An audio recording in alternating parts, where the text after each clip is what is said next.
ఏవండోయ్ విన్నారా? రోజు తినే నార్మల్ దోశ బోర్ కొట్టిందా? అయితే కేవలం 5 నిమిషాల్లో ఈ హోటల్ స్టైల్ కారపొడి ఎలా చేయాలో చూసేద్దాం వచ్చండి. ఇదిగా స్టవ్ వెలిగించి కళాయి పెట్టుకుని అందులో వేరుశెనగ గుళ్ళు వేసి దోరగా వేయించి పక్క తీసుకోండి.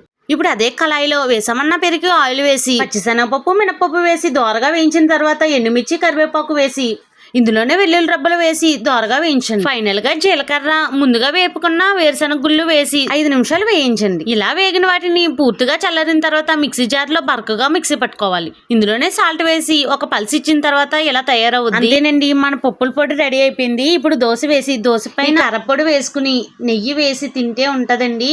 అబ్బబ్బా, ఆ రుచి చాలా బాగుంటుంది.